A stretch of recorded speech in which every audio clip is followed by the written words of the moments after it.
Kênh đào Phú Nam thì chúng ta đã nói đến nhiều lần rồi. Dự kiến vào năm 2028 thì kênh đào này sẽ hoàn thành, nhưng bây giờ nó đang bị chậm tiến độ và ít nhất đến năm 2030, dự đoán là như vậy, thì kênh đào này mới có thể hoàn thành, thậm chí có thể lâu hơn nữa. Tại sao bị chậm tiến độ và Việt Nam bị ảnh hưởng như thế nào? Theo thiết kế ban đầu được Campuchia công bố, kênh đào Phú Nam dài khoảng 180 km, nối hệ thống sông Ba Sắc, tức dòng sông Hậu khi chảy vào Việt Nam, với tỉnh Kép của Campuchia. Tỉnh này nằm bên bờ vịnh Thái Lan. Kênh được dự kiến rộng khoảng 80 đến 100 m, sâu hơn 5 m, có thể phục vụ tàu từ 1.000 đến khoảng 3.000 tấn. Toàn bộ dự án còn bao gồm các âu tàu, công trình kiểm soát nước, cầu đường và hạ tầng hậu cần hai bên bờ. Campuchia đã tổ chức lễ khởi công lớn vào tháng 8 năm 2024. Tuy nhiên sau buổi lễ, hoạt động xây dựng quy mô lớn hầu như chưa thể triển khai đồng loạt. 2 năm sau thì Campuchia mới tiếp tục khởi động phần tiếp theo của dự án và dự án này đang bị chậm. Đâu là những nguyên nhân? Thì có một số nguyên nhân chính như sau. Nguyên nhân đầu tiên đó là vấn đề giải tỏa mặt bằng, đất đai và tiền bồi thường. Đây là nguyên nhân rõ ràng nhất. Bởi vì cái tuyến kênh này nó không chạy giữa một vùng đất hoàn toàn trống trải. Nó cắt qua làng mạc, ruộng lúa, vườn cây, nhà ở, đường giao thông và đất thương mại thuộc nhiều địa phương của Campuchia. Ước tính thì dự án này ảnh hưởng đến khoảng hơn 2.300 hộ dân, tương đương khoảng 11.500 người. Trong đó có khoảng 400 hộ chịu ảnh hưởng toàn phần. Nhiều cộng đồng phản ánh họ chưa được cung cấp đầy đủ thông tin về giá đền bù, phạm vi thu hồi và kế hoạch tái định cư. Khó nhất là đất thì không có một mức giá chung. Một mảnh ruộng nằm sâu trong đồng có thể chỉ được định giá khoảng vài đô mỗi mét vuông. Nhưng một lô đất sát quốc lộ, gần chợ hoặc có nhà cửa, cửa hàng thì giá sẽ cao hơn rất nhiều. Càng đến những khu đất có giá trị lớn thì thương lượng lại càng kéo dài. Campuchia thì họ tuyên bố rằng chỉ cho nhà thầu đưa máy móc sau khi người dân đã được đền bù. Vì vậy chỉ cần một số đoạn chưa giải phóng mặt bằng xong là toàn tuyến có thể bị chia nhỏ như một con đường đang làm dở. Chỗ đào được, chỗ phải dừng và máy móc không thể chạy liên tục. Nguyên nhân thứ hai khiến cho kênh đào Phú Nam bị chậm đó là vấn đề đầu tiên, tiền đâu? Cụ thể ở đây là cam kết về tài chính của Trung Quốc. Trong khoảng 2 năm sau lễ khởi công, một câu hỏi lớn vẫn tồn tại. Trung Quốc sẽ bỏ bao nhiêu tiền và bỏ theo hình thức nào? Ban đầu, dự án được giới thiệu như một công trình BOT do doanh nghiệp Trung Quốc tài trợ. Sau đó thì cấu trúc được thay đổi thành mô hình mà phía Campuchia sẽ nắm quá nửa, cụ thể là 51% và Trung Quốc nắm 49%. Vào đầu năm 2025 thì hai bên ký thỏa thuận tài chính khoảng 1,2 tỷ đô, nhưng nhiều chi tiết về dòng tiền chưa được công bố rõ ràng ngay lập tức. Cho đến thời điểm video này ra mắt, Campuchia mới thông báo cụ thể hơn rằng Trung Quốc đã phê duyệt khoản vay 200 triệu đô, lãi suất 1,25% trong 20 năm để xây âu tàu và hạ tầng thủy lợi. Trung Quốc cũng viện trợ khoảng 200 triệu đô để xây khoảng 6 đến 7 cây cầu. Đồng thời, một nhóm ngân hàng Trung Quốc dự kiến cho doanh nghiệp nhượng quyền vay khoảng 1 tỷ đô để thi công cái phần kênh. Nhưng cái chuyện được phê duyệt vốn không đồng nghĩa với việc ngay sáng ngày hôm sau đã tinh và tiền đã nằm ở trong tài khoản của nhà thầu. Một dự án như vậy còn phải hoàn tất thiết kế, hợp đồng tín dụng, bảo lãnh, thủ tục đấu thầu, giải ngân theo tiến độ và phân chia trách nhiệm giữa nhà nước với doanh nghiệp. Vì vậy, việc Trung Quốc cam kết khoảng 1,4 tỷ đô giúp dự án có cơ sở tài chính chắc chắn hơn, nhưng không thể lập tức bù lại gần 2 năm chuẩn bị chậm chạp. Hai nguyên nhân đầu tiên đó là giải phóng mặt bằng và tiền khiến cho kênh đào bị chậm. Và nguyên nhân thứ ba đó là mức độ phức tạp của kênh đào Phú Nam. Nhiều người thì hình dung là kênh đào tức là đưa cái máy xúc đến múc đất rồi là nước nó chảy vào, thế là xong. Nhưng mà thực tế phức tạp hơn rất nhiều. Kênh đào Phú Nam phải bảo đảm độ sâu cho tàu thuyền, chống sạt lở, xử lý nền đất yếu, xây cầu để không bị cắt đứt giao thông. Đồng thời âu tàu và cửa điều tiết để kiểm soát chênh lệch mực nước cũng phải hoàn thành. Nếu vận hành không đúng, nước mặn từ vịnh Thái Lan có thể xâm nhập vào bên trong, hoặc nước ngọt từ hệ thống sông Mekong có thể bị thoát ra ngoài quá nhiều. Tuyến kênh còn đi qua vùng có mùa mưa rõ rệt. Khi nước dâng cao, mặt bằng sẽ bị ngập, nền đất nhão và dòng chảy mạnh. Việc đào sâu, gia cố bờ và thi công công trình bê tông khó hơn mùa khô. Vì thế Campuchia dự kiến chỉ tăng mạnh số mũi thi công sau khi mùa mưa kết thúc.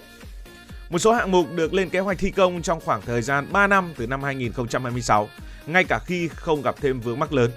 Nửa sau thì chúng ta sẽ đề cập đến việc kênh đào Phú Nam ảnh hưởng đến Việt Nam như thế nào, tác động đến Việt Nam như thế nào. Thì phải khẳng định rằng, cho đến ngày hôm nay, câu hỏi quan trọng nhất vẫn chưa được trả lời đầy đủ. Đó là kênh sẽ lấy bao nhiêu nước vào mùa khô, bao nhiêu nước dùng cho tưới tiêu và các cửa điều tiết sẽ được đóng mở như thế nào. Quả thực là thiếu những thông tin này thì rất khó để đánh giá chính xác ảnh hưởng bằng những con số đối với Việt Nam. Chi tiết cụ thể từng ly từng tí một thì chưa tính được, nhưng chắc chắn sẽ có một vài điều ảnh hưởng như sau. Một là Việt Nam có thể mất một phần hàng hóa quá cảnh của Campuchia. Thì hiện nay một phần hàng xuất nhập khẩu của Campuchia được vận chuyển bằng xà lan từ Phnom Penh theo sông Ba Sắc, tức là sông Hậu, đi qua lãnh thổ của nước ta rồi tới các cảng của thành phố Hồ Chí Minh hoặc cụm cảng Cái Mép, Thị Vải, bởi vì Campuchia không có những cái cảng nước sâu thuận lợi. Khoảng 1/3 hàng hóa xuất nhập khẩu của Campuchia từng sử dụng những cái tuyến qua cảng Việt Nam. Và Campuchia muốn tỷ lệ chỉ còn khoảng 10% sau khi kênh đào Phù Nam đi vào hoạt động. Thế nên nhóm bị ảnh hưởng trực tiếp lớn nhất tại Việt Nam chính là các doanh nghiệp vận tải xà lan, cảng sông, kho bãi, đại lý tàu biển và dịch vụ hậu cần đang phục vụ cho việc vận chuyển hàng hóa Campuchia. Một phần hàng dệt may, nông sản, vật liệu và hàng nhập khẩu có thể chuyển sang tuyến Phnom Penh, Kép, Kampot hoặc Sihanoukville. Tuy nhiên, không nên hiểu rằng kênh đào Phù Nam có thể lập tức thay thế các cảng của Việt Nam. Tàu trên kênh dự kiến chỉ có tải trọng tối đa khoảng 3.000 tấn, nhỏ hơn rất nhiều so với tàu container đại dương. Hàng hóa vẫn phải được dỡ xuống, gom lại và chuyển sang tàu lớn tại các cảng biển của Campuchia. Trong khi đó, cảng Cái Mép, Thị Vải có lợi thế về độ sâu, quy mô và các tuyến vận tải trực tiếp sang Mỹ, châu Âu và Đông Bắc Á. Thế nên Việt Nam vẫn có lợi thế ở những cái con tàu xuyên châu lục, xuyên đại dương như vậy. Thế nên về tác động kinh tế đối với Việt Nam là có thật, nhưng nó mang tính cạnh tranh chứ không phải là một tác động khiến hệ thống cảng miền Nam của chúng ta bị tê liệt. Ảnh hưởng tiếp theo của kênh đào Phù Nam với Việt Nam nằm ở nguồn nước của sông Hậu. Kênh sẽ đưa một phần nước từ khu vực Ba Sắc, tức là sông Hậu, chảy về phía tây nam Campuchia và đổ ra vịnh Thái Lan, thay vì tiếp tục chảy xuống đồng bằng sông Cửu Long. Campuchia từng tuyên bố chỉ sử dụng khoảng 5 mét khối nước mỗi giây, rất nhỏ với lưu lượng khoảng 8.000 mét khối mỗi giây của sông Mekong trong điều kiện được đem ra so sánh. Nếu con số này chính xác và được duy trì quanh năm, tác động có thể không quá lớn. Nhưng vấn đề thì nằm ở chữ nếu, bởi vì cái lưu lượng trung bình hàng năm, tức là cái lượng nước chảy ở trung bình hàng năm không phản ánh đầy đủ tình hình vào mùa khô. Vào những tháng ít nước, khi thủy điện thượng nguồn giữ nước, lượng mưa thấp và biển xâm nhập sâu, chỉ cần mất thêm một dòng chảy cũng có thể khiến đất bị ngập mặn nhiều hơn. Ngoài ra, con số 5 mét khối mỗi giây do Campuchia công bố có thể mới chỉ tính nước phục vụ giao thông và vận hành âu tàu. Nếu hàng trăm nghìn hecta đất đai hai bên kênh được phát triển nông nghiệp, đô thị hoặc công nghiệp, thì người ta sẽ cần nước để tưới tiêu, cần nước để sinh hoạt, và lúc này chắc chắn sẽ phải lấy nước từ kênh đào nhiều hơn. Bởi vậy Việt Nam không chỉ cần biết kênh rộng bao nhiêu mà cần biết từng tháng lấy bao nhiêu nước, lấy vào thời điểm nào và nước được dùng vào việc gì. Tác động thứ ba liên quan đến đồng bằng sông Cửu Long. Đồng bằng sông Cửu Long rộng khoảng 40.000 km2, đóng góp một nửa sản lượng lúa và khoảng 65% sản lượng nuôi trồng thủy sản, cũng như một phần rất đáng kể vào GDP của Việt Nam.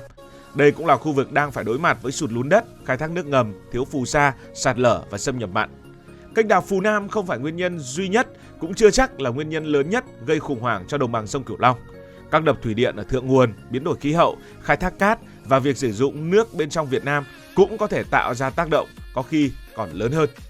Nhưng kênh này sẽ gia tăng nguy cơ cho đồng bằng sông Cửu Long. Khi hệ thống đang khỏe, mất một ít nước có thể không đáng kể. Nhưng khi hệ thống mà đang thiếu nước trầm trọng, lượng nước nhỏ ấy lại trở nên cực kỳ quan trọng.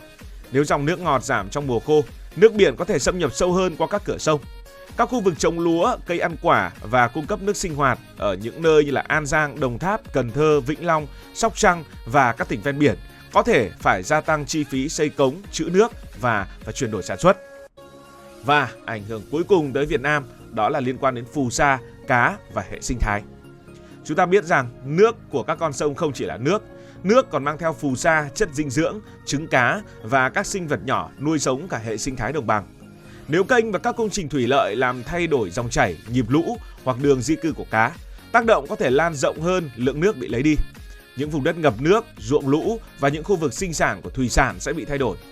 Tuy nhiên cần nói thẳng rằng hiện chưa có đủ dữ liệu để kết luận chính xác Việt Nam sẽ mất bao nhiêu phần trăm nước, bao nhiêu phần trăm phù sa, sản lượng nông nghiệp bị ảnh hưởng cụ thể bao nhiêu phần trăm.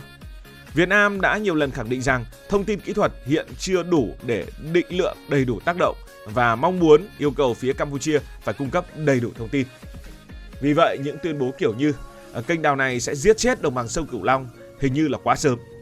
Nhưng tuyên bố ngược lại rằng kênh hoàn toàn không ảnh hưởng thì cũng là chưa có đủ cơ sở. Việc chậm tiến độ của kênh đào Phù Nam không có nghĩa là nỗi lo với chúng ta biến mất, nhưng nó cho Việt Nam thêm thời gian. Tổng kết lại, kênh đào Phù Nam chậm chủ yếu vì mặt bằng chưa sạch, vì tiền tài trợ chưa thu xếp được, vì cấu trúc dự án phức tạp và vì điều kiện thi công khó khăn.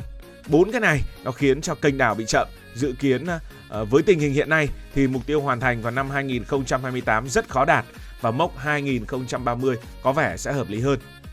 Đối với Việt Nam, tác động kinh tế dễ nhìn thấy nhất là mất một phần hàng hóa Campuchia quá cảnh qua các cảng miền Nam của nước ta. Nhưng tác động đáng lo hơn nằm ở dưới mặt nước, đó là dòng chảy mùa khô, xâm nhập mặn, phù sa và hệ sinh thái của sông Hậu. Điều quan trọng nhất cần hiểu là nguy hiểm không chỉ nằm ở kích thước của con kênh mà nằm ở cách nó được vận hành. Một con kênh được kiểm soát chặt, lấy ít nước mùa khô và có cơ chế phối hợp với Việt Nam sẽ tạo ra tác động hạn chế. Nhưng một hệ thống vừa vận tải, vừa tưới tiêu, vừa mở rộng công nghiệp mà thiếu dữ liệu và thiếu phối hợp có thể gây áp lực đáng kể lên đồng bằng sông Cửu Long trong nhiều chục năm.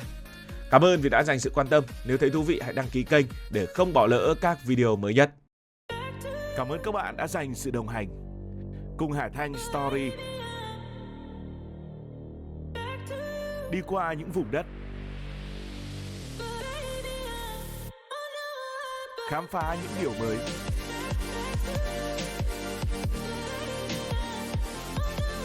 Đừng ngần ngại, hãy để lại những góp ý và xin được hẹn gặp lại.